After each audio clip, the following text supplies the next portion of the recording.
The blood-red sunset cast long shadows across the dusty plains of Willow Creek as Bridget Sullivan clutched her 3-month-old daughter to her chest, her eyes fixed on the distant horizon.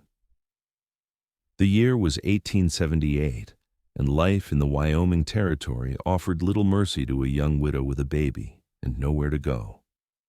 She had been sitting on the rough-hewn bench outside the general store for hours, her meager possessions packed in a single carpet bag at her feet, paralyzed by indecision and fear. Owen Keller spotted them from across the street, his spurs jangling as he crossed the rutted dirt road. At 30 years old, he'd spent most of his life on horseback, driving cattle across the unforgiving terrain. But something about the silent woman with haunted eyes and the infant bundled against the evening chill made him pause. He'd seen her arrive on the morning stage, watched as she'd wandered through town with increasing desperation, and now, here she sat as night approached, seemingly without plan or purpose. He removed his hat as he approached, revealing sun-bleached brown hair and a face weathered by years under the open sky. "Madam," he said quietly, not wanting to startle her, "night's coming on. You need someplace to stay?" Bridget looked up. Wariness etched in every line of her face. Her chestnut hair was coming loose from its pins, and exhaustion shadowed her green eyes. "I'll manage," she replied, her voice barely above a whisper. The baby stirred in her arms, making small fussing sounds. Owen's gaze softened as he looked at the tiny face peeking out from the blanket. "There's a boarding house down the way, but Miss Peterson closes her doors at sundown. Won't be another stage through until Wednesday." Bridget's shoulders slumped slightly, betraying her distress. "I don't," she began, then stopped, swallowing hard. "I've got a ranch about 5 miles out," Owen said, surprising himself with the offer. "Nothing fancy, but there's a spare room. Safe place for you and the little one until you figure your next move." Suspicion flashed in Bridget's eyes. "Why would you help us? You don't know me." "No, madam, I don't," Owen agreed, settling his hat back on his head. "But I know what it's like to be alone with nowhere to turn. And I know that baby doesn't deserve to spend the night in the cold." He gestured toward the darkening sky. "Storm's coming in, besides."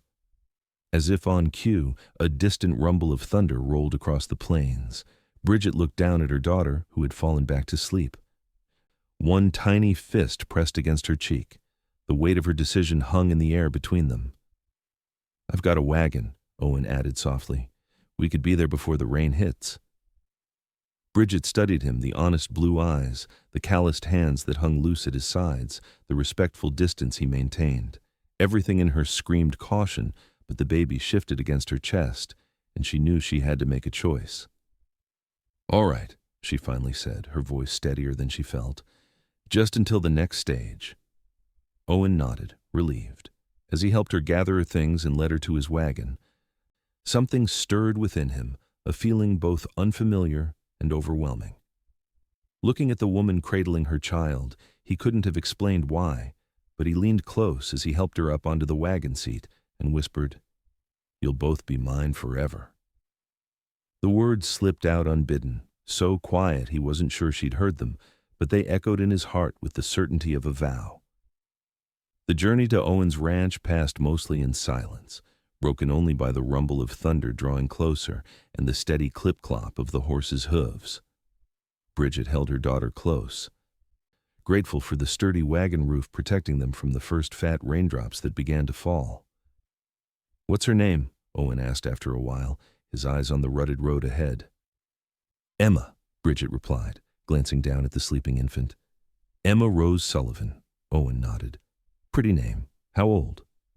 "Just turned 3 months last week." Bridget's voice softened when she spoke of her daughter, the first genuine warmth he'd heard from her. "And you're headed where exactly?" he ventured. Bridget tensed beside him. "West," she said vaguely. "California, maybe. Somewhere. New." Owen didn't press, recognizing the defensive edge in her tone. They all had stories out here, reasons for leaving everything behind and starting over. Some tales were better left untold, at least until trust was earned. The rain began to fall in earnest as they turned down a narrow track that led to a modest but well-maintained ranch house. A barn stood nearby, along with a corral and several outbuildings. It wasn't grand, but it was solid, a home built with care. "It's not much," Owen said as he pulled the wagon to a stop under a sheltered area beside the barn, "but it's dry and warm." Bridget nodded, taking in the property with appraising eyes. "You live here alone?" "Just me and old Pete. He helps with the stock," Owen explained as he jumped down from the wagon. "He's got a cabin out back. Keeps to himself mostly." He came around to help Bridget down, careful not to disturb the baby. His hands were strong and steady as they circled her waist, and for just a moment their eyes met. Something electric passed between them before Bridget looked away, adjusting Emma in her arms. "Let's get you inside," Owen said, reaching for her carpet bag. "Rain's only going to get worse." The interior of the ranch house was simple but comfortable. A stone fireplace dominated the main room, with worn but clean furniture arranged around it. Bookshelves lined one wall, surprising Bridget with their number and variety. A kitchen area occupied one corner, with a sturdy table and chairs in the center. "Spare rooms through there," Owen said, gesturing to a doorway off the main room. "Used to be my brother's before he moved to Denver." Bridget followed him into a small but tidy bedroom. A bed with a handmade quilt stood against one wall, a dresser and washstand nearby. A rocking chair sat by the window, and Owen placed her bag on a chest at the foot of the bed. "Thought the chair might be useful," he said, nodding toward it. "For the baby." The thoughtfulness of the gesture caught Bridget off guard. "Thank you," she said softly. "I'll get a fire going and put some coffee on," Owen said, backing toward the door. "You settle in. There's fresh water in the pitcher if you want to wash up." Left alone, Bridget sat in the rocking chair, gently cradling Emma. Outside, the rain pelted against the window panes, and thunder rumbled overhead. For the first time in weeks, she felt the knot of tension in her shoulders begin to loosen. They were safe, at least for tonight. But as she looked down at her sleeping daughter, Bridget couldn't help but wonder about the strange words the cowboy had whispered as he'd helped her into the wagon. Had she imagined them? And if not, what did they mean? She shivered, though the room wasn't cold. Something told her that coming to this ranch might change everything she just didn't know yet, if that change would be for better or worse. Owen stirred the coffee, listening to the rain hammer on the roof. He couldn't believe he'd brought a woman and a baby home. It wasn't like him to act on impulse. Life on the frontier had taught him caution and restraint, but something about Bridget Sullivan and her infant daughter had gotten under his skin the moment he saw them. And those words he'd whispered. Where had they come from? He shook his head, embarrassed by his own behavior. The poor woman was probably terrified, alone in a strange place with a man she didn't know. The last thing she needed was him acting like some lovesick fool. A soft sound made him turn. Bridget stood in the doorway of the bedroom, Emma still in her arms. She'd removed her travel-stained jacket and tidied her hair, and in the warm light of the fire, Owen was struck by how young she looked, probably not much more than 20. "Coffee's ready if you'd like some," he offered. Bridget hesitated, then nodded. "Thank you. I should feed Emma first, though." "Of course," Owen said quickly, feeling heat rise in his face. "I can step outside if you need privacy." "No need to go out in the storm," Bridget replied. "If you could just turn away for a moment." Owen obliged, focusing intently on the flames in the fireplace while Bridget settled in the rocking chair he'd placed near the fire. He heard the subtle sounds of the baby feeding and felt an unexpected tightness in his chest, a longing for something he'd never thought he wanted.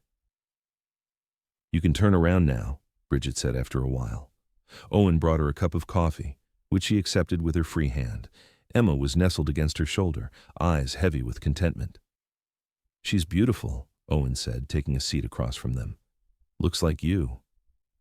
A ghost of a smile touched Bridget's lips. "That's what my husband used to say." Owen nodded, understanding the implication. "I'm sorry for your loss." Bridget's eyes flicked up to his face, searching for sincerity and finding it. "Thank you. It's been difficult." "How long?" 4 months, she replied, gently patting Emma's back, "just before she was born." Owen winced. No wonder she looked so exhausted, so haunted. Giving birth and raising a newborn while grieving, he couldn't imagine it. Was it an accident? He asked, then immediately regretted the question. Forgive me, that's not my business. Bridget was quiet for a long moment, her eyes fixed on some middle distance. He was shot, she finally said, her voice flat, in a dispute over a card game. The bitterness in her tone told Owen there was more to the story, but he didn't press. Instead, he said, "That's tough country back east. People think the frontier's lawless, but at least out here, most folks understand the value of a human life." Bridget's sharp laugh surprised him. "Do they? My experience suggests otherwise." The cynicism in her voice was at odds with her youth, and Owen wondered what she'd endured to put it there. "Not everyone's the same," he said quietly. "There are good people everywhere, even in hard places." Their eyes met across the fire-lit room, and for a moment, Bridget's guard seemed to lower. "I'd like to believe that," she said softly. Emma began to fuss. Breaking the moment, Bridget stood, gently bouncing the baby. "I should probably get her to sleep. It's been a long day." "Of course," Owen said, rising as well. "There are extra blankets in the chest if you need them, and I'm just out here if you need anything else." Bridget nodded, pausing at the bedroom door. "Mr. Keller." "Owen," he corrected. "Owen," she amended. "Thank you for your kindness today. It's been rare in my experience lately." Before he could respond, she disappeared into the bedroom, closing the door softly behind her. Owen stood staring at the closed door for several long moments. That unfamiliar feeling swelling in his chest again. Whatever Bridget Sullivan was running from, whatever had put that wariness in her eyes, he found himself making a silent promise that she would never have reason to fear again, not while he had breath in his body. Outside, the storm raged on, but inside the snug ranch house, something new and fragile had begun to take root. Morning came with clear skies and the earthy scent of rain-soaked soil. Bridget woke to sunlight streaming through the window and Emma babbling softly beside her. For a disoriented moment, she couldn't remember where she was. The soft bed and clean sheets were a far cry from the cramped quarters she'd been sharing at a boarding house back in St. Louis. Then it all came flooding back. The desperate flight westward, the last of her money spent on the stagecoach ticket, the cowboy with kind eyes who had offered shelter. Owen, his name came to her mind unbidden, along with the memory of words that might have been a dream. "You'll both be mine forever." She shivered despite the warm morning air. What had possessed him to say such a thing to a complete stranger? Emma gurgled again, waving tiny fists in the air, and Bridget pushed aside her unease to smile at her daughter. "Good morning, my love," she whispered, leaning down to kiss the baby's forehead. "Did you sleep well in this big, comfortable bed?" The smell of coffee and frying bacon drifted under the door, reminding Bridget that they weren't alone. She rose quickly, washed her face in the basin, and changed into her second dress, faded but clean. After feeding Emma and changing her, Bridget steeled herself to face her host. Owen looked up from the stove when she emerged, his face breaking into a warm smile. "Good morning," he said. "Hope you both slept well." "We did." "Thank you," Bridget replied, unable to help noticing how the morning light caught in his hair, bringing out hints of gold among the brown. "Breakfast is almost ready," he said, turning back to the skillet. "Nothing fancy, just bacon and biscuits." "It smells wonderful," Bridget admitted, realizing how hungry she was. She hadn't eaten a proper meal in days, carefully rationing what little money she had left. "There's coffee in the pot," Owen added, "and I've got some milk from the morning milking, if you'd prefer that." Bridget settled Emma in the crook of her arm and reached for a cup. "Coffee is fine. Thank you." They ate at the kitchen table, Emma dozing contentedly after her morning feed. The silence between them was surprisingly comfortable, broken only by the sounds of their forks against plates and the occasional distant lowing of cattle. "What are your plans?" Owen finally asked, refilling her coffee cup. "You mentioned California yesterday." Bridget set down her fork, considering how much to reveal. "I don't really have specific plans," she admitted. "Just away from St. Louis." Owen nodded, not pushing for details. "California's a long journey, especially with a little one." "I know," Bridget sighed. but I have family there, or at least, I think I do. My mother's cousin moved to Sacramento years ago. I'm hoping she'll take us in, at least until I can find work." "You have a skill?" Owen asked, genuinely curious. "I was a school teacher before I married," Bridget replied, a touch of pride in her voice. "And I can sew, keep accounts. I'm not afraid of hard work." "I can see that," Owen said quietly. Their eyes met across the table, and something in his steady gaze made Bridget's heart flutter unexpectedly. She looked away quickly, focusing on Emma. "The next stage doesn't come through until Wednesday," Owen reminded her. "You're welcome to stay here until then." "I couldn't impose—" "It's no imposition," Owen interrupted. "Place is too big for just me anyway." Bridget hesitated, weighing her options. Her practical side knew she should accept she had nowhere else to go, and the room and board would save what little money she had left. But something about Owen Keller unsettled her, made her feel things she wasn't prepared to feel so soon after losing Thomas. "If you're sure," she finally said. "I am," Owen replied simply. "Besides, I could use the company." After breakfast, Owen showed Bridget around the ranch. It was modest compared to some of the cattle operations in the territory, but impressive for a man working largely on his own. He had a small herd of cattle, a vegetable garden, chickens, and a milk cow. The barn housed his horses and work equipment, all meticulously maintained.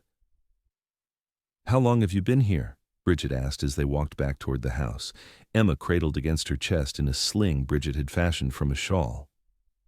"Going on 8 years now," Owen replied, gesturing toward the distant hills. "Came out with my brother after the war. Started with just a claim and a couple of horses." Pride softened his voice. "Built everything you see." "You fought in the war?" Bridget asked, trying to calculate his age. Owen nodded, his expression turning solemn. "Union cavalry. Enlisted when I was 18. Spent 3 years in the saddle, fighting rebels and wondering if I'd ever see home again." "But you didn't go home after," Bridget observed. "Nothing to go back to," Owen said simply. "Parents died while I was away. Farm was sold to pay debts. My brother Daniel and I decided to head west, make a fresh start." "And your brother's in Denver now?" "Has a wife and 2 boys there," Owen confirmed. "Turns out ranching wasn't for him. He's a shopkeeper now, doing well for himself." "And you stayed?" Bridget said softly. Owen looked around at his land, his expression one of deep contentment. "This is home now. Can't imagine being anywhere else." Watching him, Bridget felt a pang of envy. How long had it been since she'd felt that kind of belonging, that sense of being exactly where she was meant to be? "Do you have help?" she asked. "It seems like a lot for one person." "Old Pete helps with the cattle," Owen explained, "and I hire hands during roundup and branding. Rest of the time I manage." He smiled suddenly, eyes crinkling at the corners. "I like the quiet." Bridget understood that. After months of living in cramped quarters with other families, constantly surrounded by noise and demands, the peaceful expanse of the ranch was like a balm to her soul. As they neared the house, Emma began to fuss. "She's probably hungry again," Bridget explained, "and needs changing." "Take your time," Owen said. "I've got some chores to attend to anyway. Make yourself at home." Inside, as Bridget settled in the rocking chair to feed Emma, she found herself studying the room more carefully than she had the night before. The bookshelves caught her attention again. They were filled with an eclectic collection. Shakespeare, alongside practical manuals on animal husbandry, history books next to volumes of poetry. Above the fireplace hung a tintype photograph of 2 young men in Union uniforms, obviously Owen and his brother. They stood straight and proud, their faces serious beneath their forage caps. Owen couldn't have been more than 19 or 20, his face unlined, eyes innocent of the hardships to come. On the mantel sat a small, carved wooden box with intricate designs. It seemed out of place among Owen's practical possessions, almost feminine in its delicacy. Bridget wondered about its significance, but pushed aside her curiosity. It wasn't her place to pry into his personal affairs. After Emma was fed and sleeping, Bridget felt restless. She wasn't used to idleness, and the thought of sitting around for days until the stage arrived made her anxious. Spying a basket of mending near Owen's chair, she decided to make herself useful. She was halfway through repairing a torn shirt when Owen returned, his face registering surprise at finding her surrounded by his clothes.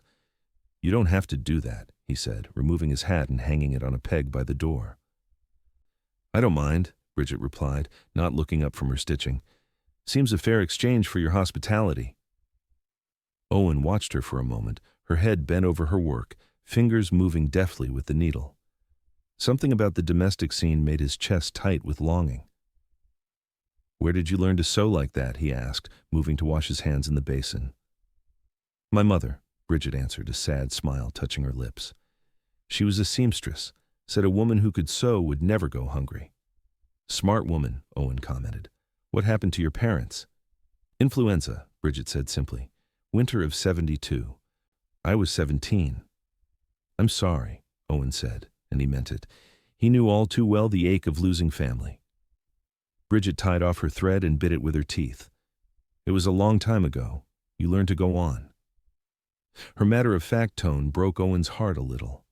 So much loss for someone so young, and now a widow with a baby, alone in the world. He wanted to reach out, to offer comfort, but something in her rigid posture warned him to keep his distance. "I was thinking of making stew for supper," he said instead. "Would that suit you and Emma?" Bridget looked up, genuine gratitude in her eyes. "That would be lovely. I could help. If you'd like?" Owen smiled. "I'd like that very much." As they worked together in the kitchen, moving around each other with growing ease, Owen couldn't help feeling that this was how his home was meant to be filled with the presence of a woman and child, with conversation and shared meals. For the first time since his brother had left, the ranch house felt truly alive.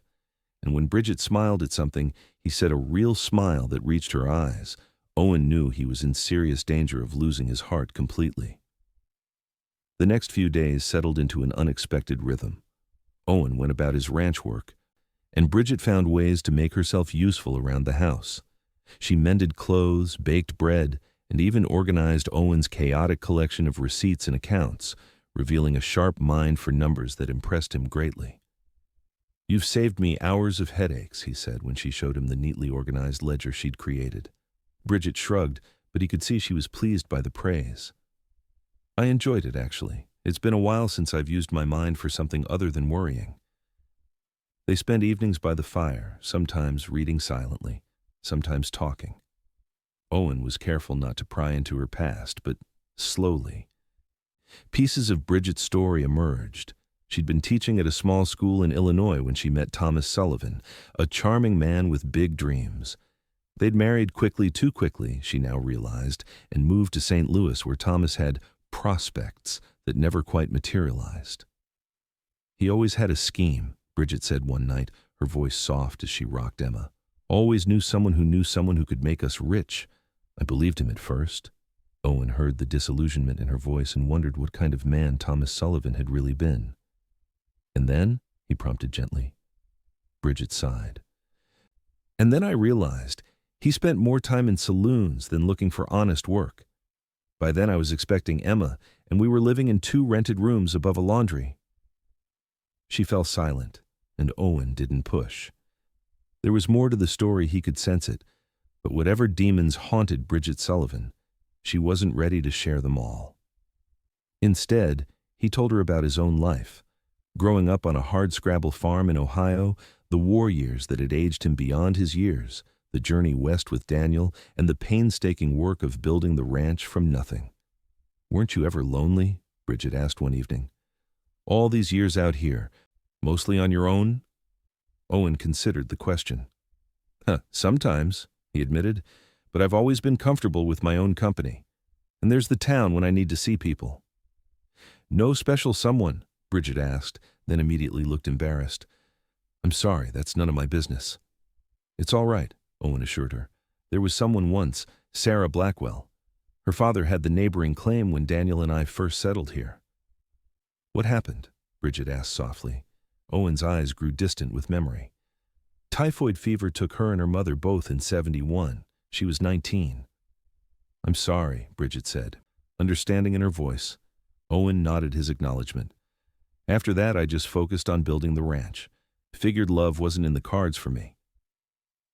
Their eyes met across the room, and something unspoken passed between them, a recognition of shared loneliness, shared loss. For a breathless moment, Owen thought Bridget might say something more, but Emma chose that moment to wake with a plaintive cry, breaking the spell. As Bridget tended to her daughter, Owen stared into the fire, acknowledging a truth he could no longer deny.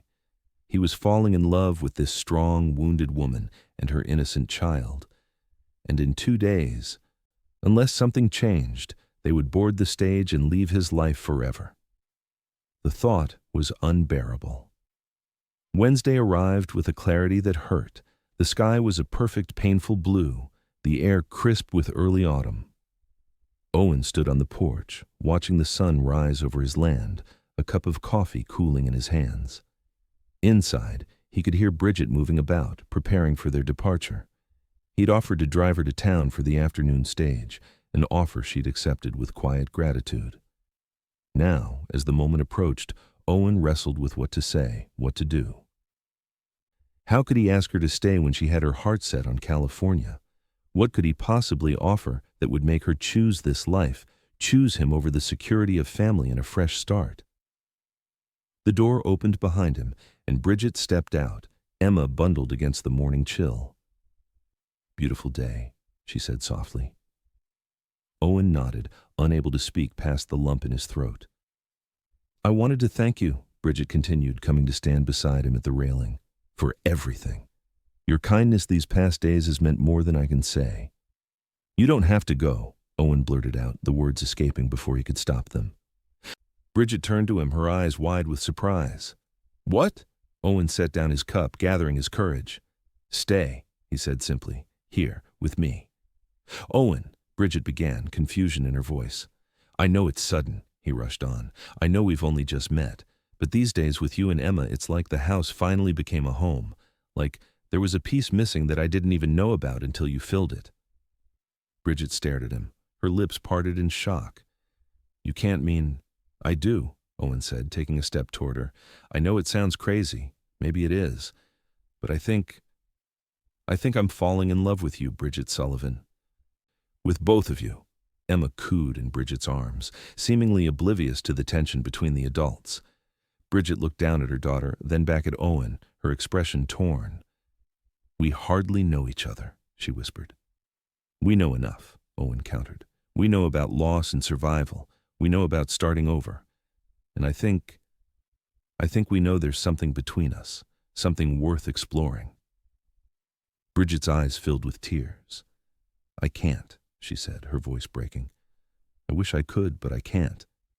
"Why not?" Owen asked, taking another step closer. "What are you running from, Bridget?" "What are you afraid of?" Bridget stepped back, clutching Emma tighter. "You don't understand. It's not that simple."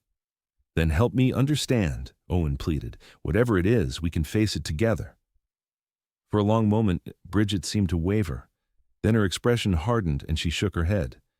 "We need to leave soon if I'm to catch the stage." Owen felt as though he'd been struck. The rejection stung, but more than that, he was confused by her sudden withdrawal. Just last night, they'd talked and laughed together by the fire, comfortable in each other's company. He'd been so sure she felt something too. "Bridget, please." "I'll finish packing," she interrupted, turning away. "Thank you for the offer, but my mind is made up." Owen watched her disappear into the house, feeling as though something precious was slipping through his fingers. What was she hiding? What was she so afraid of? One thing was certain, he couldn't let her go without knowing the whole truth. If she still wanted to leave after that, he would respect her decision. But something told him there was more to Bridget Sullivan's story than she had shared, and he was determined to hear it all before saying goodbye. The wagon ride to town was silent and tense. Owen focused on the road ahead, while Bridget sat rigidly beside him, Emma sleeping in her arms. The comfortable ease they'd developed over the past days had vanished, replaced by an awkward distance that felt like a physical barrier between them. As they approached the outskirts of Willow Creek, Owen finally broke the silence. Will you at least tell me what you're running from? Bridget stiffened but didn't respond. I deserve that much, Owen continued quietly, before you disappear from my life forever. When Bridget finally spoke, her voice was so low he had to strain to hear it over the wagon's creaking wheels. My husband was murdered, she said. Owen waited, sensing there was more. What I didn't tell you, Bridget continued after a long pause, is that the man who killed him is still looking for me. Owen felt a chill run down his spine. Why would he be looking for you? Bridget's laugh was brittle. Because I saw him do it. I'm the only witness who can identify him. She shifted Emma in her arms, her knuckles white with tension. His name is Marcus Jennings. He's a gambling man with powerful friends. Thomas owed him money, a lot of money, as I discovered after his death. And this Jennings killed him over a debt? Owen asked, his voice hard. Bridget nodded. Thomas tried to win it back in a card game, accused Jennings of cheating. They argued and Jennings shot him right there in the saloon. Her voice trembled slightly. I'd gone looking for Thomas that night. I was standing in the doorway when it happened. Did you go to the law? Owen asked. Of course, Bridget replied bitterly. But like I said, Jennings has friends in high places. Witnesses suddenly couldn't remember what they'd seen. The bartender claimed Thomas drew first. And then, she paused, drawing a shaky breath. Then men started coming around our boarding house asking questions. I overheard one of them say that Jennings wanted to tie up loose ends. That's when I knew we had to run. Owen digested this information, his mind racing. And you think he's still after you? After all this time? I know he is, Bridget said grimly. 2 weeks ago in Kansas City, I saw one of his men. That's why I got on the first stage heading west. Her eyes met Owen's, desperate and afraid. Don't you see? I can't stay in one place. I can't put down roots. And I certainly can't involve anyone else in this mess. It's too dangerous. Owen's hands tightened on the reins. The thought of Bridget and Emma constantly on the run, always looking over their shoulder, made his blood boil. So your plan is to just keep running forever? That's no life for you or your daughter. What choice do I have? Bridget demanded. Until Jennings is dead or in prison, we'll never be safe. They had reached the main street of Willow Creek, and Owen pulled the wagon to a stop in front of the general store. The stagecoach wasn't due for another hour, but other passengers were already waiting, their luggage piled nearby. Owen turned to face Bridget fully. Stay, he said again, his voice firm. Let me help you. Bridget shook her head, tears welling in her eyes. I can't let you put yourself in danger for us. These men are killers, Owen. I was in the war, Owen reminded her quietly. I'm no stranger to dangerous men. This is different. No, it's not, Owen interrupted. It's one man who thinks he's above the law, one man who's trying to silence the truth. He reached out, gently touching her cheek. You can't run forever, Bridget. Sooner or later, you'll have to make a stand. A tear slipped down Bridget's face. I'm scared, she whispered, not for myself, but for Emma. She's innocent in all this. All the more reason to stop running, Owen argued. Give her a stable home. People who'll protect her, a community to grow up in. His voice softened. Let me help you fight this battle, Bridget. You don't have to face it alone anymore. Emma stirred in Bridget's arms, making small fussing sounds as she woke. Bridget looked down at her daughter, then back at Owen. The conflict in her eyes was plain to see. Even if I wanted to stay, she said slowly, what then? We barely know each other. You can't just take on a woman and child because you feel sorry for them. Is that what you think this is? Owen asked, hurt evident in his voice. Pity?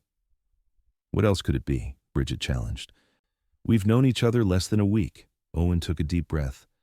Sometimes a week is all it takes to know your life has changed forever. He held her gaze steadily. I meant what I said this morning, Bridget.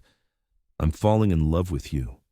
With your strength, your intelligence, your fierce devotion to your daughter, the way you organized my accounts and fixed my shirts without being asked, the sound of your laugh when you forget to be guarded. Bridget's eyes widened, her lips parting in surprise. I'm not asking you to marry me today, Owen continued. I'm asking you to stay, to give us a chance to see what this could become. And yes, to let me help keep you and Emma safe. The stagecoach appeared in the distance, a cloud of dust marking its approach. Bridget looked toward it, then back at Owen, indecision written across her features. I don't know, she said finally. It's too much. Too fast. Owen nodded, understanding her hesitation. Then how about this? Stay in town for a few days. Think it over. The Petersons' boarding house is safe and comfortable. If you still want to leave after that, I won't try to stop you. The stagecoach rolled to a stop in front of the station, the driver calling out for passengers to board. Bridget watched as people began gathering their belongings, preparing to depart. All right, she said at last. A few days. Relief flooded Owen's face. Thank you, he said simply. As they carried Bridget's few possessions to the boarding house instead of the stage, Owen felt a cautious hope rising within him. It wasn't a promise, but it was a beginning. And for now, that was enough. Miss Peterson's boarding house was a tidy two-story building on the edge of town, with a wide front porch and lace curtains in the windows. The proprietress herself, a brisk woman in her 50s with shrewd eyes and a no-nonsense manner, greeted them at the door. Mr. Keller, she said with a nod, don't often see you in town midweek. Miss Peterson, Owen replied, hat in hand. This is Mrs. Sullivan and her daughter, Emma. They're looking for a room for a few days. Miss Peterson's assessing gaze took in Bridget and the baby, her expression softening slightly. Of course, I have a nice room at the back of the house, quiet, with morning sun. As the older woman led them upstairs, Owen carried Bridget's carpet bag, acutely aware that these might be their last moments together if she decided to take the next stage west. The room was small but clean, with a narrow bed, a washstand, and a small table with a single chair. A window overlooked the kitchen garden behind the house. Meals are at 7 noon and 6, Miss Peterson informed Bridget. Extra for the baby. She's nursing, Bridget explained. Miss Peterson nodded approvingly. Best thing for them. I'll bring up some extra milk for you then. Growing a baby takes strength. With that practical observation, she left them alone, her footsteps receding down the hallway. Owen set the carpet bag on the bed, suddenly awkward. Will you be comfortable here? Bridget nodded, settling Emma in the center of the bed and surrounding her with pillows to prevent her from rolling off. It's fine, thank you. I have business in town tomorrow, Owen said. Banking and supplies. May I call on you then? Bridget hesitated, then nodded again. All right. Owen moved toward the door, stopping just short of it. Bridget, he said softly. I meant everything I said. Their eyes met across the small room, and for a moment, the barriers between them seemed to lower. I know, Bridget whispered. That's what scares me. Owen nodded once, understanding. Until tomorrow, then. As he closed the door behind him, Owen knew he was leaving more than just the boarding house. He was leaving his heart in that small room with a woman who might well decide to take it with her when she left. Bridget spent a restless night in the narrow boarding house bed, Emma sleeping peacefully beside her. Her thoughts were a tangled mess, circling between fear of Jennings finding them, uncertainty about Owen's unexpected feelings, and her own conflicted emotions. She couldn't deny that something had sparked between them during her brief stay at the ranch. Owen was everything her husband hadn't been: steady, honest, hard-working. The kind of man who built something lasting with his own 2 hands rather than chasing get-rich-quick schemes. The kind of man who might make a good father to Emma. The thought startled her. Was she really considering this? Staying in Willow Creek, accepting Owen's protection, perhaps even building a life with him? It seemed like madness. They barely knew each other, and yet there was a certainty about Owen Keller that was impossible to ignore. When he looked at her, Bridget felt seen in a way she never had before, not as a pretty face or a convenience, but as a whole person, strengths and flaws alike. And the way he looked at Emma, with such tenderness and care, that alone was almost enough to make her stay. But the specter of Marcus Jennings loomed large in her mind. The gambling man had powerful connections and a long reach. If he found them here, he He wouldn't hesitate to eliminate the witness who could send him to the gallows and anyone who stood in his way. Could she really put Owen in that kind of danger? Was it fair to bring such a threat to his peaceful ranch, his well-ordered life? By dawn, Bridget was no closer to a decision. She rose quietly, careful not to wake Emma, and washed at the basin. Through the window, she could see the town coming to life, shopkeepers opening their doors, a wagon loaded with goods rolling down the main street, a couple of cowboys emerging bleary-eyed from the saloon where they'd clearly spent the night. It was a typical frontier town, not so different from a dozen others she'd passed through since fleeing St. Louis. And yet, something about Willow Creek felt different. Perhaps it was just Owen's presence, or perhaps it was the way the townsfolk had nodded respectfully to her as they'd walked to the boarding house yesterday, no suspicion or judgment in their eyes. After breakfast in the dining room downstairs, a hearty meal of flapjacks and bacon that reminded her of Owen's cooking, Bridget decided to explore the town with Emma. She needed to understand this place better before making any decision about staying. The main street of Willow Creek consisted of the usual establishments: general store, blacksmith, saloon, small bank, sheriff's office, and a modest church at the far end. The schoolhouse stood a little apart, and Bridget found herself drawn to it, her teacher's instincts still strong. The school was in session, and through the window, Bridget could see a young woman instructing a classroom of children ranging from about 6 to 14 years of age. The scene brought a pang of nostalgia for her teaching days before Thomas, before all the running and fear. "Admiring our little academy?" a friendly voice asked. Bridget turned to find an older gentleman watching her with kind eyes. He was well-dressed, with silver hair and a neatly trimmed beard. "Yes," Bridget admitted. "I was a teacher once before I married." "Were you indeed?" The man's interest seemed genuine. "I'm Judge Roland Adams, by the way. I serve on the town council, among other duties." "Bridget Sullivan," she replied, shifting Emma to her other arm. "And this is my daughter, Emma." "Charmed, Mrs. Sullivan," the judge said with a small bow. "Are you new to our community?" "Just passing through," Bridget said automatically, then hesitated. "Though I may stay a while. I haven't decided." Judge Adams nodded thoughtfully. "Well, you should know that Miss Collins in there," he gestured toward the schoolhouse, "is leaving us at the end of the term, getting married and moving to Denver with her intended. The town will be in need of a new teacher come January." Bridget's heart skipped a beat. "Really?"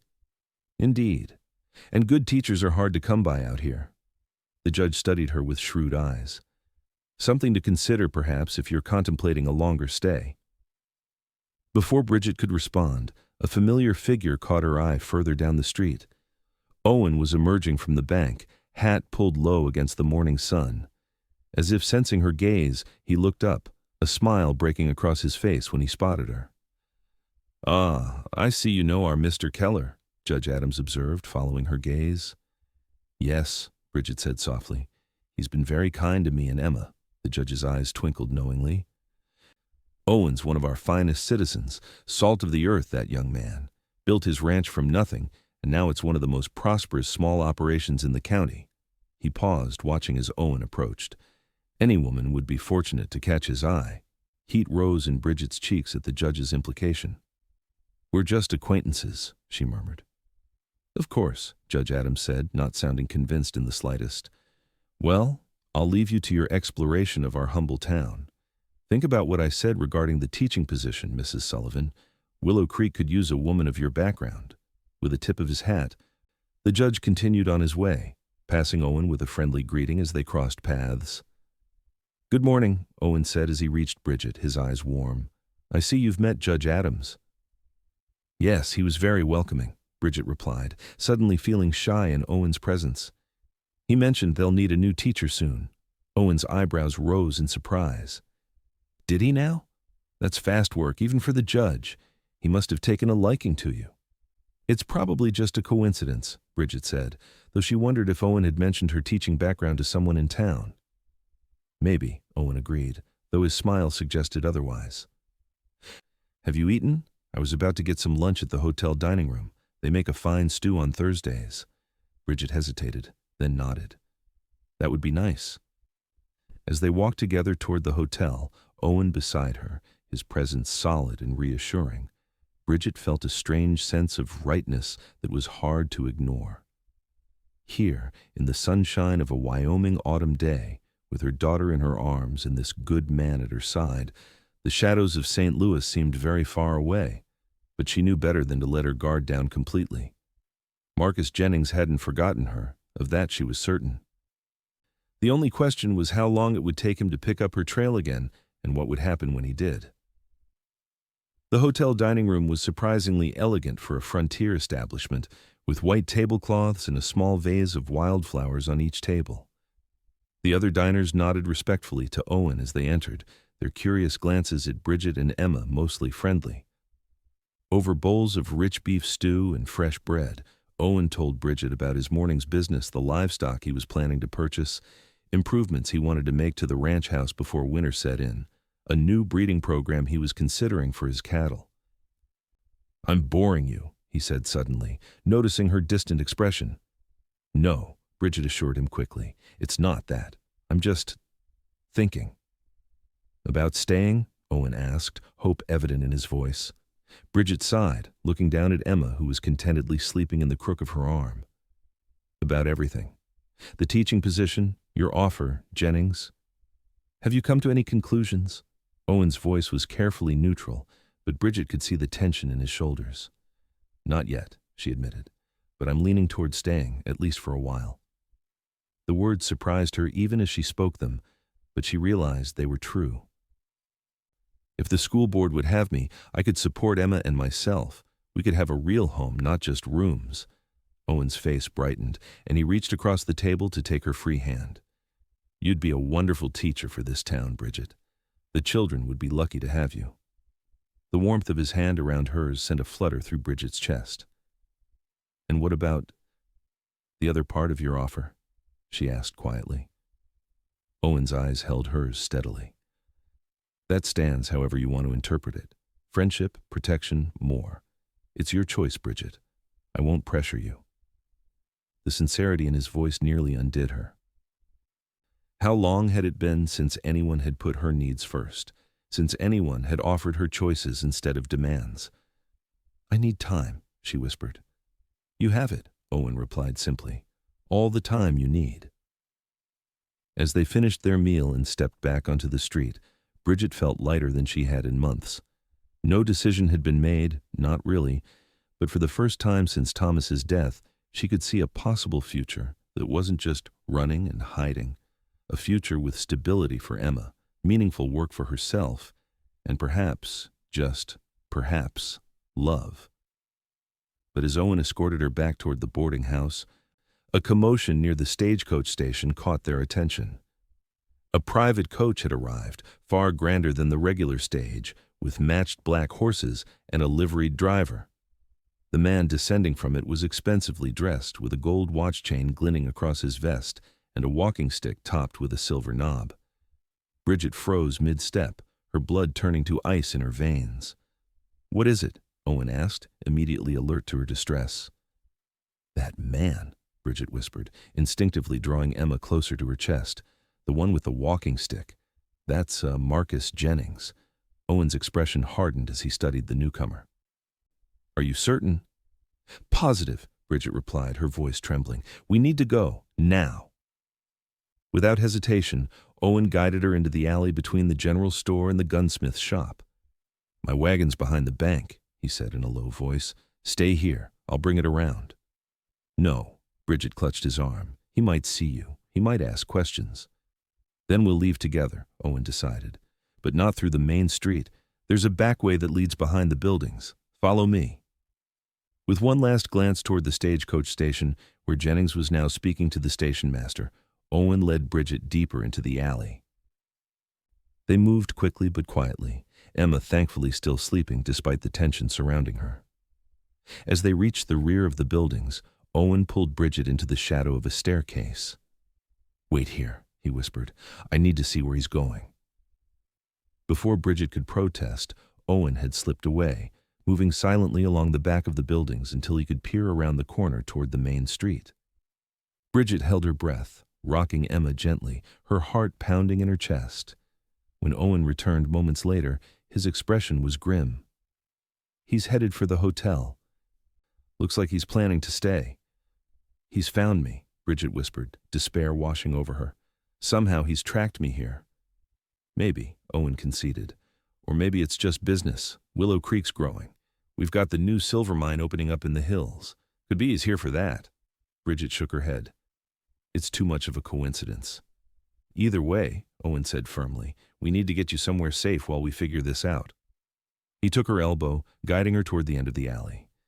"My wagon's just ahead. We'll go back to the ranch. He won't look for you there. At least not right away." As they hurried toward the bank's rear entrance where Owen had left his wagon, Bridget's mind raced. Had someone in Kansas City recognized her and sent word to Jennings? Had he somehow tracked her movements from stage to stage? Or was Owen right? Was it just a terrible coincidence? It didn't matter, she realized, as Owen helped her up into the wagon seat. What mattered was that the danger she'd feared had found them, and now she had dragged Owen into it as well. The guilt was almost overwhelming. "I'm sorry," she said as Owen climbed up beside her and took the reins. "I never meant to bring this to your door." Owen's jaw was set with determination as he urged the horses forward. "You didn't bring anything, Bridget. Jennings did. And if he's here for you, he's going to discover that you're not alone anymore." The fierce protectiveness in his voice should have frightened her. It meant he was willing to put himself between her and danger. But instead, Bridget felt a wave of something else entirely. Hope. For the first time since Thomas's death, she wasn't facing her fears alone. As the wagon rolled swiftly away from town, Bridget leaned slightly against Owen's solid presence beside her. Whatever came next, they would face it together. And somehow, that made all the difference. The journey back to the ranch passed in tense silence, both of them watching the road behind for any sign of pursuit. Emma woke halfway there, fussing with hunger, and Bridget nursed her as discreetly as possible while Owen kept his eyes fixed firmly ahead. "Do you think he saw us?" Bridget asked as the ranch came into view. Owen shook his head. "I don't think so. He seemed focused on getting to the hotel, but that doesn't mean he won't start asking questions in town." "What will we do?" Bridget's voice was small but determined. Owen guided the wagon into the barn before answering. "First, we get you and Emma settled inside. Then I'll ride back to town after dark, see what I can find out about why Jennings is here." "That's too dangerous," Bridget protested as he helped her down from the wagon. "What if he recognizes you as being with me?" "He's never seen me before," Owen reminded her. "I'll just be another local having a drink at the saloon, listening to gossip." Bridget wanted to argue further, but she knew he was right. They needed information, and Owen was their best chance of getting it without raising suspicion. Inside the ranch house, everything was exactly as they'd left it that morning, Bridget's coffee cup still on the table, the book she'd been reading open on the chair. It felt like a lifetime ago. "You'll be safe here," Owen assured her as he stoked the fire back to life. "No one in town knows you've been staying with me, except maybe Miss Peterson, and she's not one to gossip." Bridget settled Emma on a blanket near the fire, watching as she kicked her legs and cooed at the dancing flames. What if he is here for me? What then? Owen straightened, his expression serious. "Then we have choices to make. We could try to reach the territorial marshal in Cheyenne. With a witness testimony, they might be willing to arrest Jennings." "We tried that in St. Louis," Bridget reminded him bitterly. "His friends in the police made sure nothing came of it." "This isn't St. Louis," Owen countered. "Law works differently out here, more direct." Bridget wasn't convinced. "And if that doesn't work?" Owen was quiet for a moment, considering. "Then we leave. Together. Head further west or up into Montana territory, somewhere Jennings and his connections can't reach." The simplicity of his answer, "we leave," together brought tears to Bridget's eyes. "You would do that? Leave everything you've built here? For us?" Owen crossed the room to kneel beside her, taking her hands in his. "Bridget, listen to me. This ranch, these buildings, they're just things. Important to me, yes, but not irreplaceable." His eyes held hers intently. "What I feel for you and Emma, that's different. That's worth protecting, whatever it takes." A tear slipped down Bridget's cheek. "I'm afraid," she admitted, "not just of Jennings, but of this. Us. It's happening so fast." "I know," Owen said softly. "And if Jennings weren't in the picture, I'd be happy to give you all the time you needed. But he is. And that means we need to be clear with each other." He squeezed her hands gently. "I want you in my life, Bridget. You and Emma both. However that looks, whatever that means. I just want you safe and happy." Bridget looked into his earnest face, seeing the truth of his words reflected there. This good, brave man was offering her everything she'd ever wanted: security, respect, partnership, and yes, love. The kind of love she'd never truly experienced, even in her marriage to Thomas.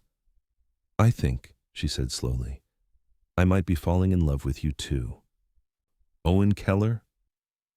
The joy that spread across his face was like sunrise, breaking over the plains, radiant and full of promise. For a breathless moment, they simply gazed at each other, the connection between them almost tangible in the fire-lit room. Then, Emma let out a delighted squeal, breaking the spell, and they both laughed, the tension easing. "Smart girl," Owen said, glancing at the baby with affection. "Knows when to make her presence known." Bridget smiled, feeling lighter despite the danger that loomed. "She likes you, I can tell." "Good," Owen replied seriously, "because I'm rather fond of her as well." He rose to his feet, his expression turning businesslike again. "I should prepare to head back to town. I want to be there when the saloon gets busy. That's when people talk most freely." Bridget nodded, pushing aside her fears. "Be careful," she said. "Jennings is dangerous and he's clever. Don't underestimate him." "I won't," Owen promised. "Lock the doors after I leave. I'll knock 3 times, then twice when I return, so you'll know it's me." As Owen prepared for his return to town, Bridget fed and changed Emma, then settled her in the rocking chair. The baby was fighting sleep. Her little face scrunched in concentration as she battled against heavy eyelids.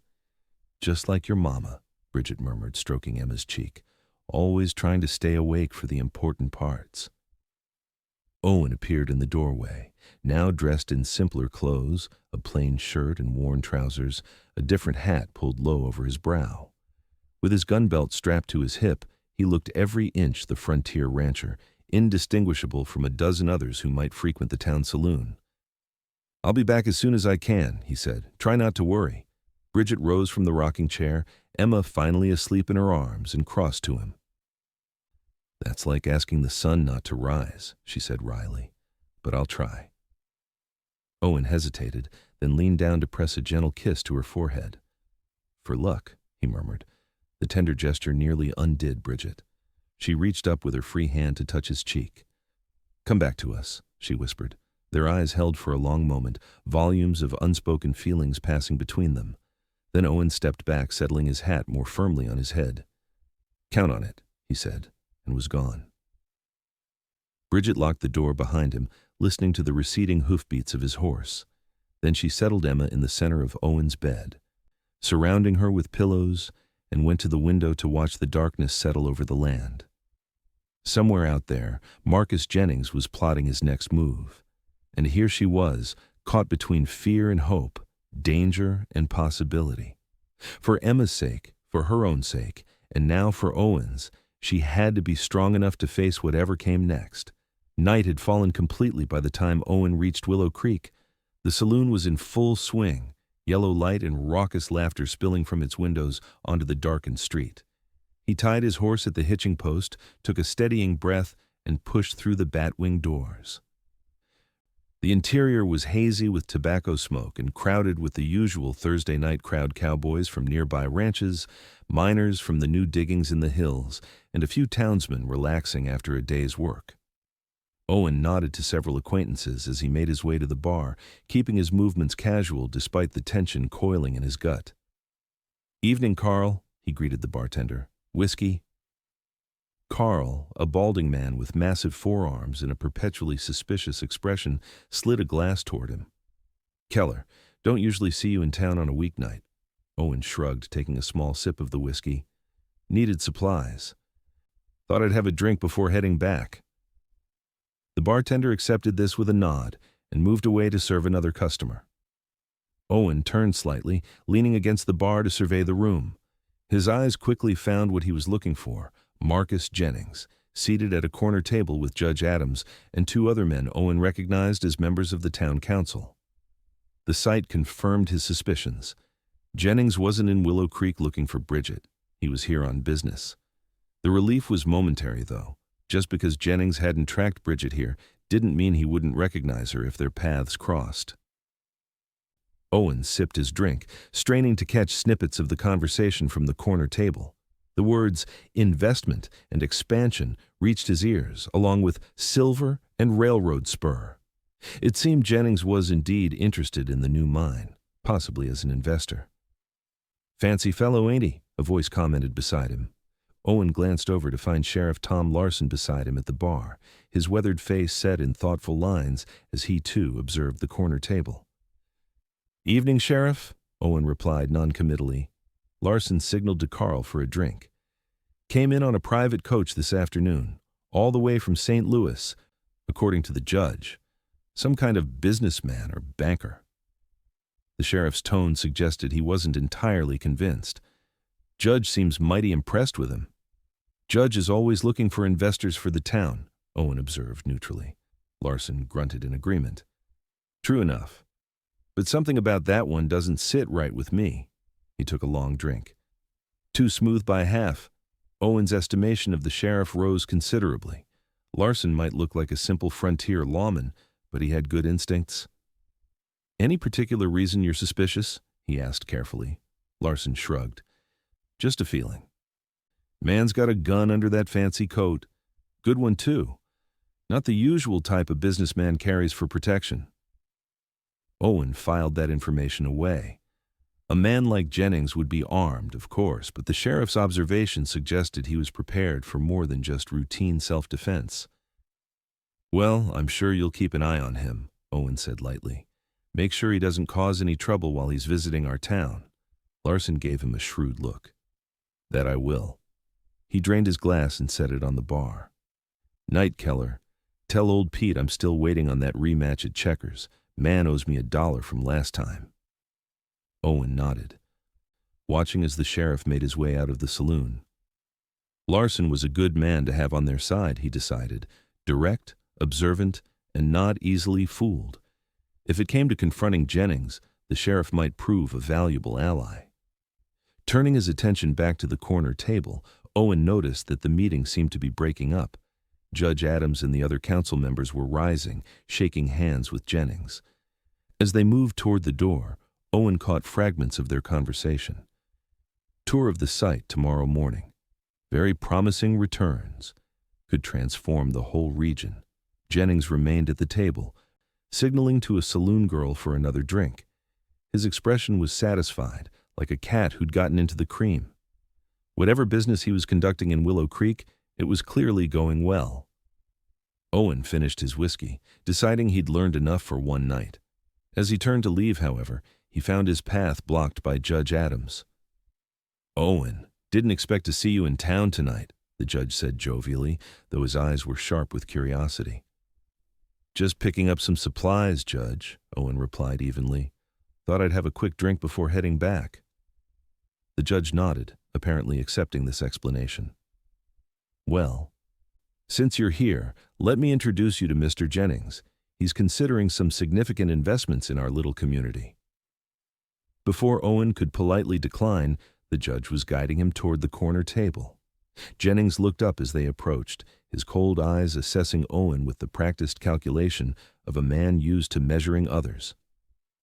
"Mr. Jennings, this is Owen Keller, one of our most successful small ranchers," Judge Adams announced. "Owen, Marcus Jennings from St. Louis." Owen forced himself to extend a hand, though every instinct screamed against it. "Mr. Jennings." Jennings shook his hand with a firm grip, his smile not reaching his eyes. "Mr. Keller, Judge Adams speaks highly of your operation." "It's nothing special," Owen said modestly. "Just honest work." "Nonsense," the judge interjected. "Owen's being modest. Started with nothing 8 years ago and now runs one of the finest small cattle operations in the territory. If we had more men like him, This region would prosper even without silver mines. Jennings's interest seemed to sharpen. Indeed. A self-made man, then. I respect that, Mr. Keller. He gestured to an empty chair. Join us for a drink? Owen wanted nothing more than to refuse, but doing so might seem suspicious. Just one, he agreed, taking the seat. I've got an early morning tomorrow. As Judge Adams signaled for another round, Owen steeled himself for the conversation ahead. He needed to appear normal, unremarkable, just another local businessman curious about new investment in the town. All the while, he would be studying the man who had murdered Bridget's husband and now threatened her life. The man who, if Owen had his way, would never harm Bridget or Emma, even if Owen had to ensure that outcome personally. Back at the ranch, Bridget paced the main room, too anxious to sit still. Emma slept peacefully in Owen's bed, unaware of the turmoil surrounding her young life. Every so often, Bridget would pause at the window, straining to hear the sound of approaching hoofbeats, but the night remained silent, except for the occasional hoot of an owl or distant coyote call. What if Jennings had recognized Owen somehow? What if he'd connected him to Bridget? The possibilities tormented her as the hours crawled by. To distract herself, Bridget began to clean the already tidy kitchen, then rearranged Owen's bookshelves, surprised again by the breadth of his reading. Alongside practical manuals on ranching and animal husbandry were works of history, philosophy, and literature. Shakespeare, Dickens, Homer's Odyssey, even poetry by Wordsworth and Tennyson. She was so absorbed in examining a beautifully bound volume of sonnets that she almost missed the sound she'd been waiting for, the distant rhythm of a horse approaching at a steady trot. Rushing to the window, Bridget peered into the darkness, her heart pounding. The 3 knocks followed by 2 came moments later, and she flung open the door to find Owen on the threshold, his expression unreadable in the shadows. "You're back," she breathed, relief washing over her. "I was so worried." Owen stepped inside, removing his hat and running a hand through his hair. "I'm fine. No one suspected anything." As he moved into the light, Bridget could see the tension in his shoulders, the tight set of his jaw. "What did you learn?" she asked, closing and locking the door behind him. Owen shrugged out of his coat, hanging it on a peg by the door. "Jennings is here for the silver mine. He's meeting with the town council looking to invest." He turned to face her fully. "He's not here for you, Bridget. At least, not specifically." Bridget sagged against the door with relief. Thank God. "But," Owen continued, his voice grave, "that doesn't mean he won't recognize you if he sees you. He's planning to be in town for at least a few days, possibly longer if the business negotiations go well." The momentary relief evaporated as quickly as it had come. "So I'm still trapped," Bridget said bitterly. "Still running." Owen crossed to her, taking her gently by the shoulders. "No, not running. We're going to face this, Bridget. Together." The determination in his voice gave her courage. "How?" Owen guided her to the table, where they sat across from each other. "I've been thinking about it all the way back from town. We have a few options." He counted them off on his fingers. "First, we could try to stay hidden until Jennings leaves town. Keep you and Emma here at the ranch, out of sight." Bridget nodded slowly. "That might work for a short visit, but you said he might stay longer." "Exactly. And we can't keep you hidden forever. Sooner or later, someone would notice, ask questions." Owen leaned forward. "Second option, we could leave. Pack up tonight and head west or north, somewhere Jennings wouldn't think to look." The thought of Owen abandoning his ranch, everything he'd worked for, made Bridget's heart ache. "I can't ask you to do that." "You're not asking, I'm offering," Owen said firmly. "But there's a third option, and it's the one I think we should consider most seriously." He took a deep breath.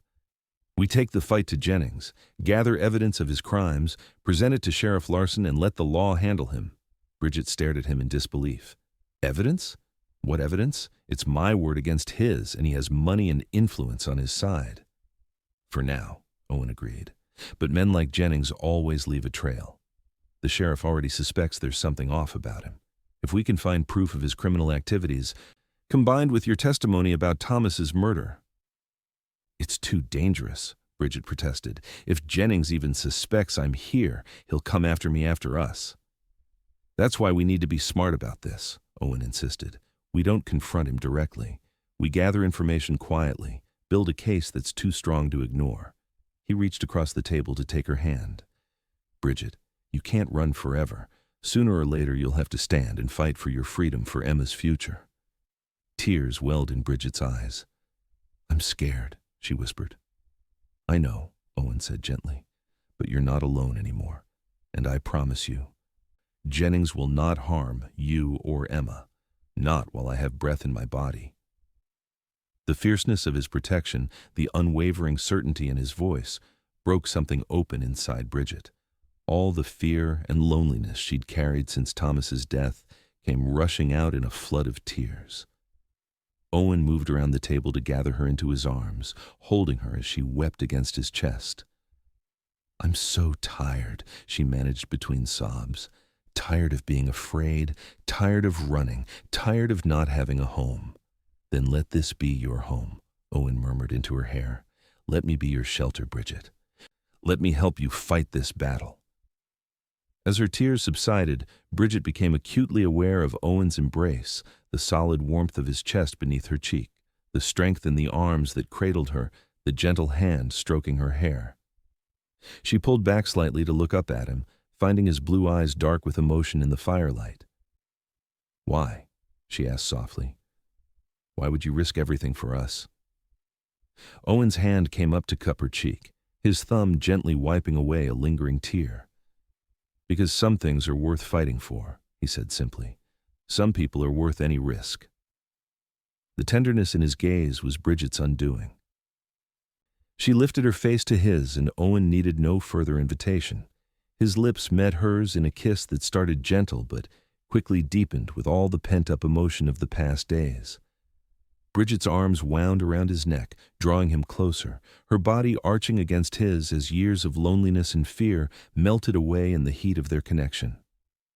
When they finally broke apart, both breathing heavily, Owen rested his forehead against hers.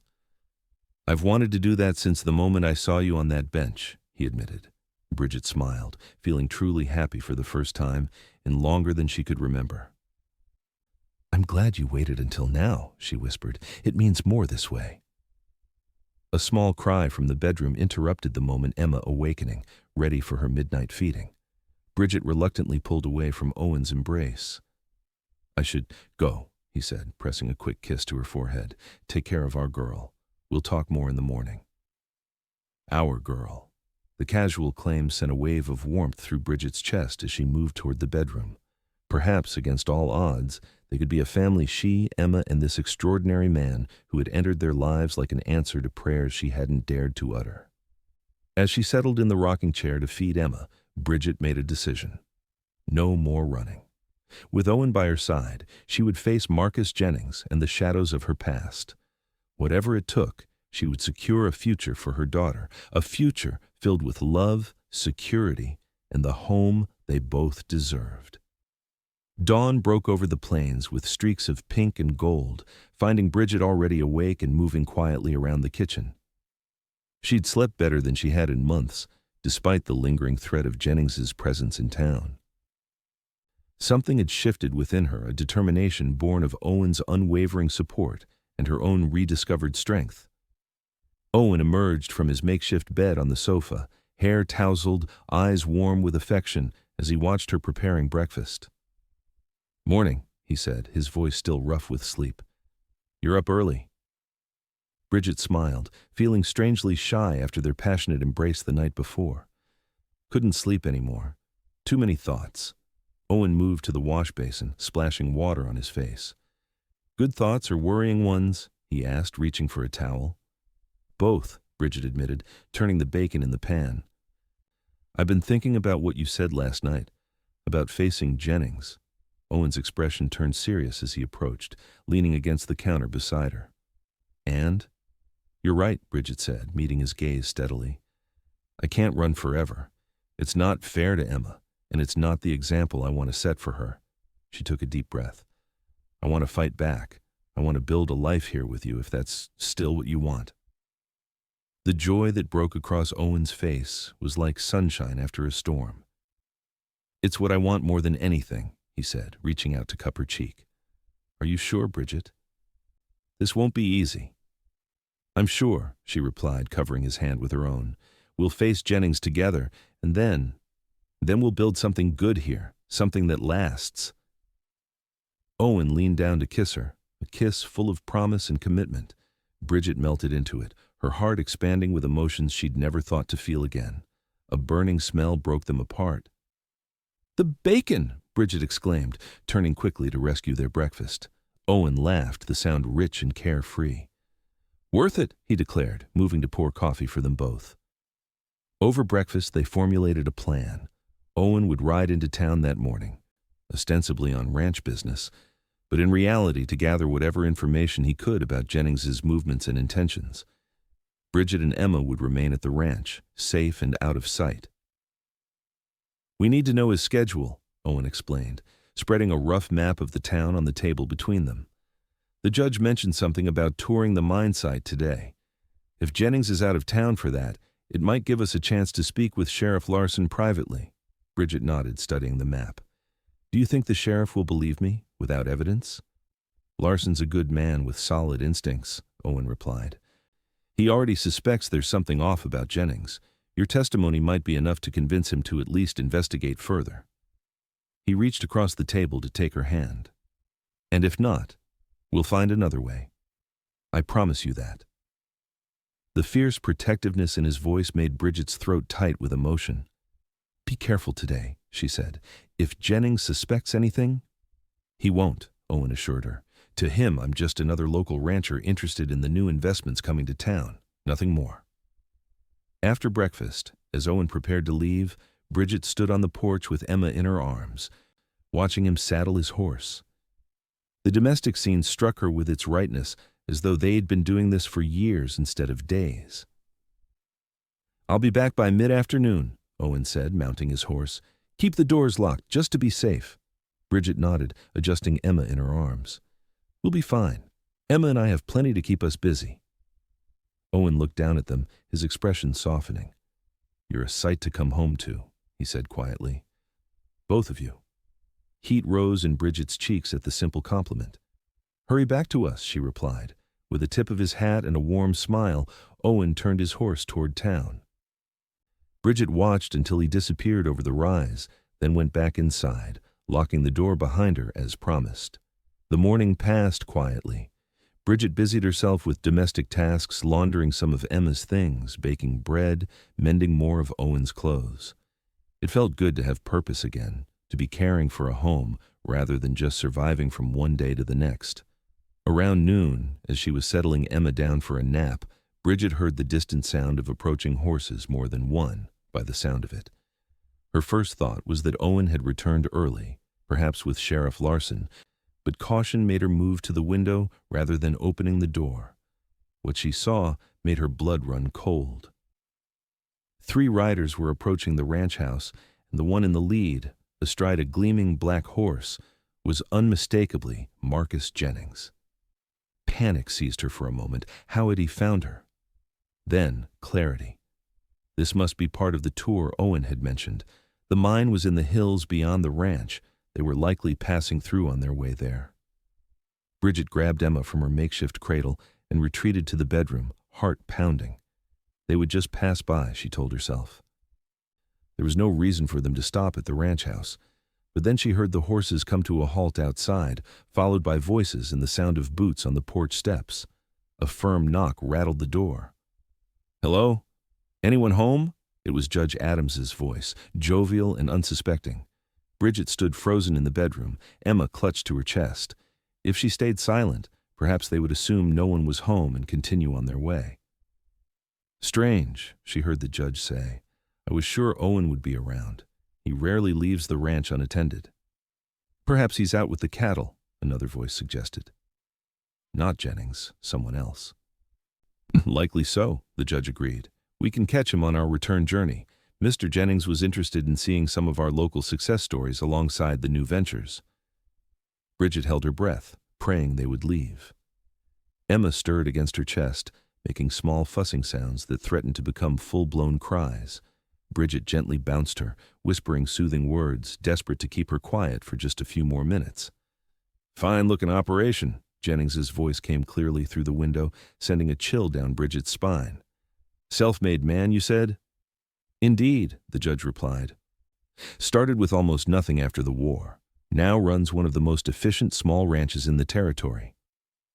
"Impressive," Jennings commented, though something in his tone suggested he was merely being polite. "Shall we continue to the mine?" The sound of retreating footsteps and horses being remounted followed. Bridget moved carefully to the window, peering through a small gap in the curtains to watch the three men ride away, Judge Adams, Jennings, and a third man she didn't recognize, likely another town council member. Only when they had disappeared from sight did Bridget allow herself to breathe normally again. That had been too close. If Emma had cried, if Bridget had answered the door without checking first. She sat heavily on the edge of the bed, trembling with delayed fear. The encounter, brief as it was, made the danger they faced viscerally real. Jennings was no longer a distant threat, but a present one, literally at their doorstep. Emma began to cry in earnest now, hungry and disturbed by her mother's tension. Bridget forced herself to calm down as she nursed her daughter, knowing that Emma could sense her emotions. "It's all right, little one," she murmured, stroking Emma's soft cheek. "We're safe, and your mama isn't running anymore. We're going to fight, and we're going to win. For both our sakes." By the time Owen returned in the mid-afternoon, Bridget had regained her composure, though the close call had left her shaken. The relief on her face when she opened the door to his familiar knock was palpable. "What happened?" Owen asked immediately, reading her expression. "Are you both all right?" Bridget nodded, closing the door firmly behind him. "We're fine. But Jennings was here with Judge Adams and another man. They came by on their way to the mine." Owen's face darkened with concern. "Did they see you?" "No. I heard them coming and hid in the bedroom with Emma." Bridget wrapped her arms around herself, still unsettled by the memory. "They knocked, but when no one answered, they assumed you were out with the cattle." Owen pulled her into his arms, holding her close. "I'm sorry. I should have been here." Bridget shook her head against his chest. "No, you were doing what we agreed. Did you learn anything in town?" Owen guided her to the sofa, keeping an arm around her shoulders as they sat. "Quite a bit, actually. Jennings is definitely interested in investing in the mine, but that's not all. He's asking questions about land purchases, railroad interests, even the cattle operations in the area." Owen's expression was troubled. "It's like he's mapping out the entire economic landscape of the region." "For what purpose?" Bridget asked. "I'm not sure yet," Owen admitted. "But men like Jennings don't invest out of civic pride. He sees an opportunity for profit here, significant profit." Bridget considered this information. "Did you speak with the sheriff?" "Briefly. He's definitely suspicious of Jennings, but without concrete evidence, his hands are tied." Owen sighed, running a hand through his hair. "I did mention that I had information about Jennings that might interest him. He agreed to meet privately tomorrow evening." Hope flickered in Bridget's chest. "So I could tell him about Thomas's murder?" "If you're ready," Owen said, watching her carefully. "It won't be easy reliving that night." Bridget squared her shoulders. "I've been reliving it every day since it happened. At least this time it might serve a purpose." Owen nodded, pride evident in his eyes. "There's something else. Jennings is hosting some kind of gathering at the hotel tomorrow night. A dinner for the town council and other prominent citizens, according to the gossip at the general store." "And you're invited?" Bridget guessed. "Judge Adams caught me in town, insisted I attend." Owen's expression was grim. "Said Jennings specifically asked about me after their visit here this morning. Apparently he was impressed by what the judge told him about my success story." A chill ran down Bridget's spine. "That can't be coincidence." "I don't think it is," Owen agreed. "Something about me or the ranch caught his interest. The question is, does it have anything to do with you, or is it just business?" "What will you do?" Bridget asked, fear creeping back into her voice. Owen's jaw set with determination. "I'll attend. It's an opportunity to observe Jennings up close, maybe learn more about his plans." He squeezed her hand reassuringly. Don't worry. He has no reason to connect me to you. To him, I'm just another local he's trying to charm as part of his business strategy. Bridget wasn't convinced, but she nodded anyway. And our meeting with the sheriff? After the dinner, Owen explained. I told Larson I'd stop by his office when the gathering breaks up. Said I had a visitor at the ranch who needed to speak with him privately. The plan was taking shape, each piece falling into place. Tomorrow night, Bridget would finally face her fear and tell her story to someone in authority, someone who might actually believe her and take action against Jennings. It was terrifying and liberating all at once. What if it doesn't work? She asked softly. What if the sheriff doesn't believe me or can't act without more evidence? Owen's gaze was steady. Then we moved to the next plan, but one step at a time, Bridget. Let's see what tomorrow brings before we worry about what comes after. His pragmatic approach calmed her racing thoughts. Owen was right, they could only tackle one challenge at a time. And for now, that meant preparing for tomorrow's confrontations, both with Jennings at the dinner and with their past when they spoke to Sheriff Larson. There's something else I want to discuss, Owen said, his tone shifting to something softer, almost hesitant. Something important. Bridget looked up at him, curious at the change. What is it? Owen took both her hands in his expression earnest. Whatever happens tomorrow, whether the sheriff believes you or not, whether Jennings recognizes you or not, I want you to know that my feelings for you won't change. He paused, gathering his thoughts. I know it's fast, perhaps too fast given everything you've been through. But I need you to understand that this isn't just about protecting you from Jennings. It's about building a life together, if that's what you want too. Tears pricked at Bridget's eyes. Owen. You don't have to answer now, he assured her quickly. Just know that when I say I want you and Emma to stay, I mean permanently. As my family. The word family broke something open inside Bridget, a floodgate of emotion she'd been holding back since Thomas's death. The possibility of having that again, of Emma growing up with a father who truly cared for her, of having a partner who respected and valued her, it was overwhelming.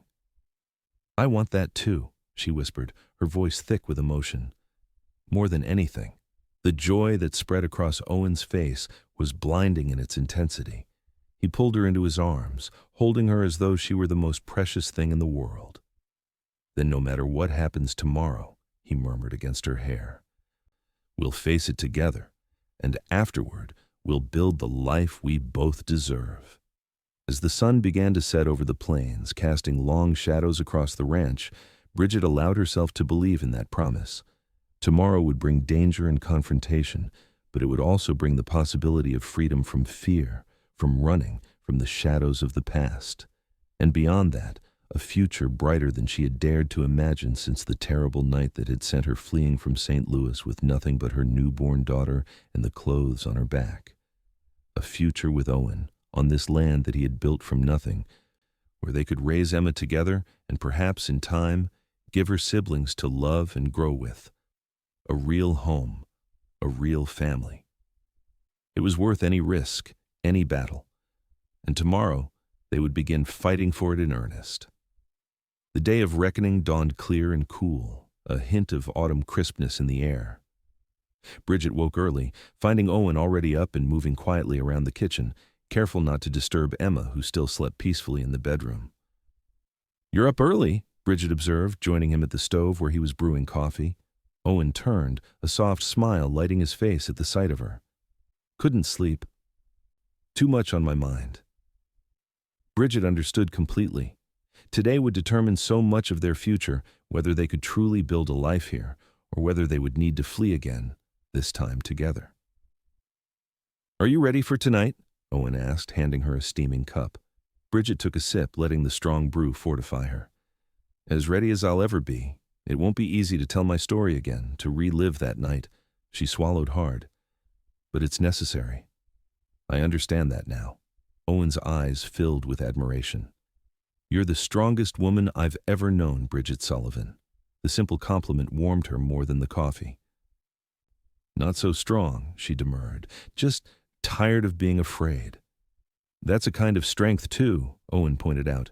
Facing your fears instead of letting them rule you. They shared a quiet breakfast, discussing the details of their plan one more time. Owen would attend Jennings's dinner at the hotel, keeping his eyes and ears open for any useful information. Meanwhile, Bridget and Emma would remain hidden at the ranch until dusk, when old Pete would drive them into town in the wagon, taking back roads to avoid being seen. They would meet Owen at the sheriff's office after the dinner concluded. "Remember, if anything feels wrong, anything at all, you turn that wagon around and head straight back here," Owen instructed, his expression serious. "Pete knows to follow your lead without question." Bridget nodded, appreciating his caution while hoping it wouldn't be necessary. "We'll be careful," she promised. As the morning progressed, they made preparations for every contingency. Owen showed Bridget where he kept an extra revolver, teaching her how to load and fire it. Though she had no love for weapons, Bridget understood the necessity and paid close attention to his instructions. "I pray you'll never need to use it," Owen said as she carefully returned the gun to its hiding place. "But if you do—" "I won't hesitate," Bridget assured him, her voice steady despite the tremor in her hands. By mid-afternoon, it was time for Owen to prepare for the evening's dinner. Bridget watched as he dressed in his best clothes, not fancy by St. Louis standards, but clean and well-made, a testament to his quiet prosperity. "How do I look?" he asked with a self-deprecating smile. "Presentable enough for Jennings's grand gathering?" Bridget stepped forward to straighten his collar, her touch lingering on his shoulders. "You look like what you are, a good man who's built something valuable through hard work and determination." She rose on tiptoe to press a gentle kiss to his lips. "Any dinner table would be honored to have you." Owen caught her around the waist, deepening the kiss until they were both breathless. When they parted, his eyes were dark with emotion. "For luck," he murmured, echoing his words from days before. "Come back to us," Bridget replied, completing what had become their ritual. With one last embrace, Owen departed for town, leaving Bridget to wait anxiously for dusk and their own journey to confront the past. The hotel dining room had been transformed for the occasion, with white tablecloths, polished silverware, and candles casting a warm glow over the assembled guests. Owen felt distinctly out of place among the town's elite, many of whom had donned their Sunday best for Jennings's dinner. Still, he held his head high as he entered, nodding politely to familiar faces. Judge Adams waved him over immediately. "Owen, glad you could make it. Come, let me introduce you properly to our guest of honor." Marcus Jennings stood at the head of the table, a glass of amber liquid in one hand, the other extended in greeting. Up close, Owen could see the cold calculation in the man's eyes despite his practiced smile. "Mr. Keller," Jennings said smoothly, "a pleasure to meet you formally. Judge Adams speaks very highly of your accomplishments." Owen shook the offered hand, fighting the revulsion he felt at touching the man who had murdered Bridget's husband and threatened her life. "Mr. Jennings, welcome to Willow Creek." "Thank you," Jennings replied, gesturing for Owen to take a seat near him. "I find your little town quite promising." The way he said the word made Owen's skin crawl, as though Willow Creek were a commodity to be exploited rather than a community of people building lives together. As dinner was served, an elaborate meal by frontier standards, clearly designed to impress Jennings, dominated the conversation, outlining his vision for investment in the region. The silver mine was only the beginning, he explained. With the right development, a railroad spur could be extended to Willow Creek, opening up new markets for cattle, timber, and minerals. Land values would soar, fortunes could be made.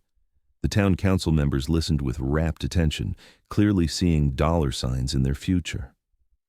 Only Sheriff Larson, seated further down the table, maintained a healthy skepticism, his weathered face impassive as Jennings painted his rosy picture. "And what brought you all the way from St. Louis to our humble territory, Mr. Jennings?" Owen asked during a lull in the conversation. "Surely there are investment opportunities closer to home." Jennings's smile didn't waver, but something flickered in his eyes, a momentary wariness.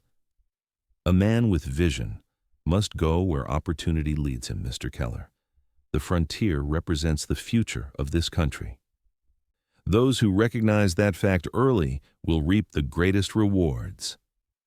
It was a practiced answer, smoothly delivered, but Owen sensed there was more to it. Perhaps Jennings had reasons for leaving St. Louis that had nothing to do with frontier opportunities.